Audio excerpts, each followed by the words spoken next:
దేవుని నామ స్తోత్రం. ప్రేమ దేవుని పిల్లలారా, పరదేశం అనే విశ్రాంతిలోకి మనం చేరాలంటే దేవుడని యెహోవా విశ్రాంతి దినాన్ని పరిశుద్ధముగా ఆచరించాడు. దేవుని కుమారుడైన యేసుక్రీస్తు కూడా విశ్రాంతి దినాన్ని పరిశుద్ధముగా ఆచరించి దేవుని ఆలయంలోకి వెళ్ళి అక్కడ స్వస్థత కార్యాలు చేసి దేవుని యొక్క రాజ్య సువార్తను ప్రకటించాడు. బోధకుడు గనుక, ప్రధాన యాజకుడు గనుక యేసు ప్రభు. కనుక ప్రియమైన దేవుని బిడ్డలారా, పరదేశం అనే విశ్రాంతిలోకి మనం చేరాలంటే దేవుడు విశ్రాంతి దినం ఏ విధంగా ఆచరించాడో మనం కూడా ఆ విధంగానే ఆచరించాలి. పరదేశం అనే విశ్రాంతికి మనం చేరాలంటే దేవుడైన యెహోవా ఏం చేశాడో చూడండి. ఆదికాండము 2వ అధ్యాయము మొదటి నుండి మనం చదువుకుందాం. 1వ వచనం నుండి. ఆకాశమును భూమియు వాటిలోనున్న సమస్త సమూహమును సంపూర్తి చేయబడెను. దేవుడు తాను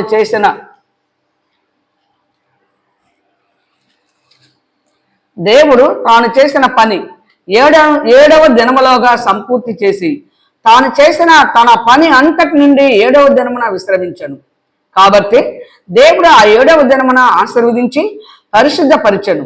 ఎలా అనగా దానిలో దేవుడు తాను చేసినట్టు సృజించినట్టు తన పని అంతటి నుండి విశ్రమించెను.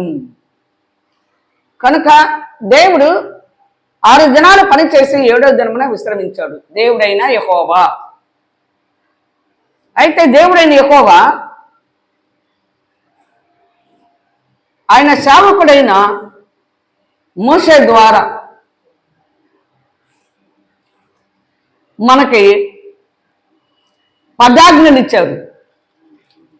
నిర్గమకాండము 20వ అధ్యాయము పదాజ్ఞలు ఉన్నాయి. ఇక్కడ దేవుడు ఈ ఆజ్ఞలన్నీ వివరించి చెప్పాను. నీ దేవుడినైన యెహోవాను నేనే దాసుల గృహమైన ఐగుప్తు దేశముల నుండి నిన్ను వెలుపలికి రప్పించితిని. నేను తప్ప వేరొక దేవుడు నీకు ఉండకూడదు. దేవుడైన యెహోవా పదాజ్ఞలు ఇచ్చారు. ఈ ఆజ్ఞలలో ప్రియమైన దేవుని బిడ్డలారా, నీ దేవుడినైన యెహోవాను నేను తప్ప వేరొక దేవుడు నీకు ఉండకూడదు. దేవుణ్ణి మార్చావంటే నువ్వు పరదేశం అనే విశ్రాంతికి పోలేవు. దేవుడు యెహోవాయే. మోషే ద్వారా ఈ పదాజ్ఞలు మనకిచ్చారు. ఈ పదాజ్ఞల ప్రకారం మనం నడిచినట్లయితే ఈ పదాజ్ఞల్లో కూడా విశ్రాంతి దినము పరిశుద్ధముగా ఆచరించమన్నారు.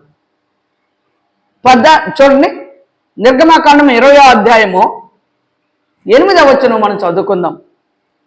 దేవుడు విశ్రాంతి దినమును 6 దినాలు పనిచేసి 7వ దినమును విశ్రమించారు. పదాజ్ఞల్లో కూడా మోషే ద్వారా దేవుడు పదాజ్ఞల్లో విశ్రాంతి దినాన్ని ఎవరెవరు ఆచరించాలో మనకు చక్కగా బయలుపరిచారు. విశ్రాంతి దినమును పరిశుద్ధముగా ఆచరించుటకు జ్ఞాపకం ఉంచుకొనుము. 6 దినములు నీవు కష్టపడి నీ పని అంతయు చేయవలెను. 7వ దినము నీ దేవుడైన యెహోవాకు విశ్రాంతి దినము. దానిలో నీవైనను, నీ కుమారుడైనను, నీ కుమార్తె అయినను, నీ దాసుడైనను, నీ దాసి అయినను, నీ పశువైనను, నీ ఇండ్లలోనున్న పరదేశి అయినను ఏ పనియు చేయకూడదు.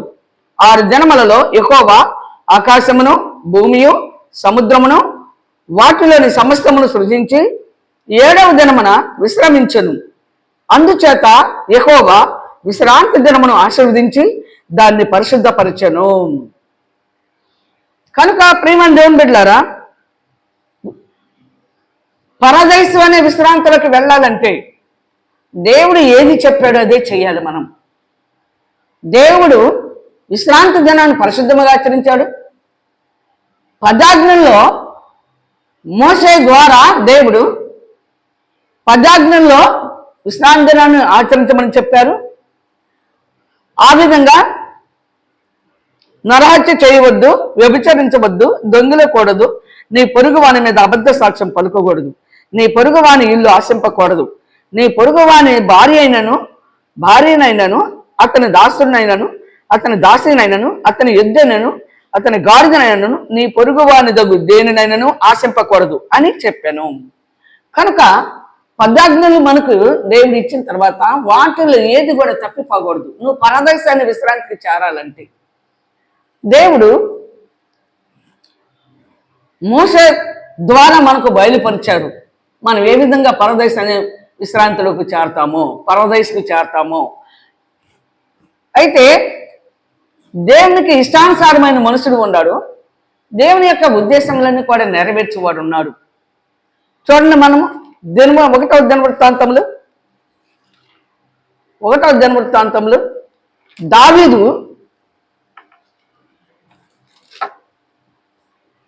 దావీదు దేవునికి ఇష్టానుసారమైన మనుషుడు, దేవుని యొక్క ఉద్దేశంలో నెరవేర్చేవాడు. దావీదును తైలంతో అభిషేకించాడు. నేను ఏర్పాటు చేసుకున్నాను, నా ప్రియుడు అంటున్నాడు, నా జ్యేష్ఠ కుమారుడు అని కూడా అంటాడు. సత్య ప్రమాణము దావీదుతో నేను చేశాను, దావీదుతో నేను అబద్ధమాడను అంటాడు.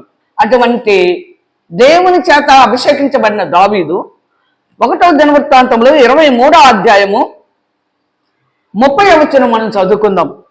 అనుదినము ఉదయ సాయంకాలముల యందు యెహోవాను గూర్చిన స్తుతి పాటలు పాడుటకును, విశ్రాంతి దినములలోను, అమావాస్యలలోను, పండుగలలోను, అంటే పస్కాను బడిన పులిండొట్ల పండుగ, 7 వారం లెక్కించి యెహోవాకి 7 వారముల పండుగ, పర్ణశాలల పండుగ, ప్రియమైన దేవుని బిడ్డలారా ఆలయ ప్రతిష్ఠిత పండుగ కూడా ఉంది. ఇవన్నీ జరిగించాలి. పండుగలలోను,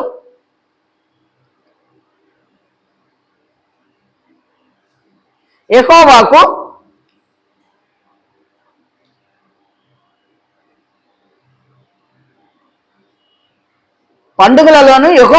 దహన బలులను అర్పింపవలసిన సమయములన్నిటిలోనూ లెక్కకు సరి అయిన వారు వంతు ప్రకారము నిత్యం యెహోవా సన్నిధిని సేవ జరిగించుటకు నియమింపబడిరి. కనుక మనము ఈ భూమి మీద ఏం చేస్తే పరదేశానికి విశ్రాంతికి వెళ్తాము? మోషే ద్వారా 10 ఆజ్ఞలు ఇచ్చారు.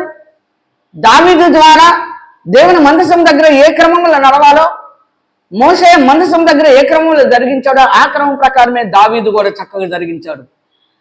2వ దినవృత్తాంతములు మనం లేఖనాల్లో చూసినట్లయితే 2వ దినవృత్తాంతంలో 8వ అధ్యాయంలో కూడా సొలొమోను, దావీదు కుమారుడైన సొలొమోను, జ్ఞాని అయిన సొలొమోను మనకి లేఖనాల ద్వారా దేవుడు జ్ఞాని అయిన సొలొమోను ద్వారా మనకు బయలుపరిచాడు. నువ్వు పరదేశాన్ని విశ్రాంతికి వెళ్ళాలంటే మోషే దగ్గరికి రావాలి. ముందు దేవుడి దగ్గరికి రావాలి, యెహోవా దేవుడని నువ్వు తెలుసుకోవాలి. ఆ తర్వాత మోషే దగ్గరికి రావాలి, 10 ఆజ్ఞల ప్రకారం నువ్వు నడవాలి. ఆ తర్వాత దావీదు దగ్గరకు రావాలి. ఆ తర్వాత సొలొమోను దగ్గరికి వచ్చావు. మనం 2వ దినవృత్తాంతంలో 8వ అధ్యాయము 12వ వచనం మనం చదువుకుందాం. ఇది మొదలుకొని సొలొమోను తాను మంటపం ఎదుట కట్టించిన యెహోవా బలిపీఠం మీద దహన బలులను అర్పించుచూ వచ్చెను. అతడు అనుదిన నిర్ణయము చొప్పున మోషే ఇచ్చిన ఆజ్ఞని బట్టి విశ్రాంతి దినముల యందును, అమావాస్యల యందును, నియామక కాలముల యందును, సంవత్సరమునకు ముమ్మారు జరుగు పండుగల యందును, అనగా పులియన వ్యక్తుల పండుగ యందును, వారముల పండుగ యందును, పర్ణశాలల పండుగ యందును యెహోవాకు దహన బలులు అర్పించుచూ వచ్చెను. అతడు తన తండ్రి అయిన దావీదు చేసిన నిర్ణయమును బట్టి వారి వారి సేవా ధర్మములను జరుపుకొనుటకై వారి వారి వంతుల చొప్పున యాజకులను వారి సేవకును కట్టడను బట్టి అనుదినము యాజకుల సముఖమున స్తుతి చేయుటకును ఉపచారకులంగా ఉండుటకును వంతుల చొప్పున లేవీలను ద్వారములన్నిటి దగ్గర కావలి ఉండుటకై వారి వారి వంతుల చొప్పున ద్వారపాలకులను నియమించను. దైవజనుడైన దావీదు అలాగనే ఆజ్ఞ ఇచ్చి ఉండెను. కనుక ప్రియమైన దేవుని బిడ్డలారా, పరదేశాన్ని విశ్రాంతికి వెళ్ళాలంటే దేవుడు విశ్రాంతి దినాన్ని పరిశుద్ధంగా ఆచరించాడు. మోషే విశ్రాంతి దినమును పరిశుద్ధంగా ఆచరించి 10 ఆజ్ఞలు మోషే ద్వారా దేవుడు మనకిచ్చారు. విశ్రాంతి దినం 10 ఆజ్ఞల ప్రకారం మనం నడుచుకోవాల్సింది. తర్వాత దావీదు ఉన్నాడు. దావీదు ఏ క్రమంలో నడుచుకున్నాడో ఆ క్రమంలో నడవాలి. ఆ తర్వాత సొలొమోను ఉన్నాడు. సొలొమోను దావీదు కుమారుడైన సొలొమోను, ఆయన రాజు. దావీదు రాజు, సొలొమోను రాజు. వీరు ఏ క్రమంలో మందసము దగ్గర జరిగించారో ఆ క్రమం ప్రకారం నువ్వు నడవగలిగితేనే ప్రియమైన దేవుని బిడ్డలారా, పరదేశం అనే విశ్రాంతికి నువ్వు చేరగలుగుతావు. లేకపోతే ఎంత ప్రయాసపడినా, ఎంత భక్తి చేసినా నువ్వు చారు పరదేశం అనే విశ్రాంతికి వెళ్ళవు. అందుకనే మరి ఈ దేవుని కుమారుడైన యేసుక్రీస్తు యెరూషలేము దేవాలయంలోకి వెళ్ళి అక్కడ జరిగే క్రమం అంతటి ప్రకారం నడుచుకున్నాడు. వీరందరూ కూడా ఇప్పుడు పరదేశాన్ని విశ్రాంతిలో ఉండారు. దేవుని కుమారుడైన యేసుక్రీస్తు యెరూషలేము దేవాలయంలోకి వెళ్ళి విశ్రాంతి దినమేమి ముమ్మారు జరుగు పండగలు, 4 పండుగలు ఉండి ఆలయ ప్రతిష్ఠ పండుగ కూడా చేశాడు యేసు. కనుక యేసు ప్రభు దగ్గర మనము చక్కగా నేర్చుకోవాలి. దేవుని చిత్తం ఏంటి, దేవుని మార్గాలు ఏంటి, దేవుని ఆలోచన ఏంటి, దేవుని ఉద్దేశం ఏంటి యేసులో ఉన్నది. యేసు ద్వారా మనము దేవుని యొక్క రాజ్యానికి వెళ్ళాలి. యేసు ఏ క్రమంలో నడుచుకున్నాడు, దేవుని చిత్తం ఎలా నెరవేర్చాడు, దేవుని యొక్క మరి ఉద్దేశం ఎలా నెరవేర్చాడు, దేవునికి ఏ విధంగా లోబడి ఉన్నాడో, ఏ విధంగా విధేయత కలిగి ఉన్నాడో, దేవుని పనంతట్లో నమ్మకమైన సత్యసాక్షిగా ఉన్నాడు యేసు ప్రభు. అందుని బట్టి ఇప్పుడు పరదేశాన్ని విశ్రాంతిలోకి వెళ్ళాడు. తర్వాత పరలోక రాజ్యమునకు వారసుడై తండ్రి కుడిపార్శ్వమున కూర్చొని ఉన్నాడు. కనుక నీవు నేను మనందరం కూడా పరదేశాన్ని విశ్రాంతిలోకి చేరాలంటే మనము తండ్రి అయిన దేవుణ్ణి జ్ఞాపకం చేసుకొని యెహోవా దేవుడిని నమ్మి మోషే ద్వారా పదాజ్ఞలు ఇచ్చారు. ఆ పదాజ్ఞల ప్రకారం నడుచుకొని దావీదు, సొలొమోను, దేవుని కుమారుడైన యేసుక్రీస్తు నడిపించిన క్రమంలో మనం నడిచినట్లయితే మనం నిత్య జీవమునకు వారసులం అవుతాం. పరదేశాన్ని విశ్రాంతిలోకి చేరతాం. సిద్ధపడదాం, అనేక మందిని సిద్ధపరచుకుందాం. దేవుడు తన వాక్యము దీవించునుగాక. ఆమేన్, ఆమేన్.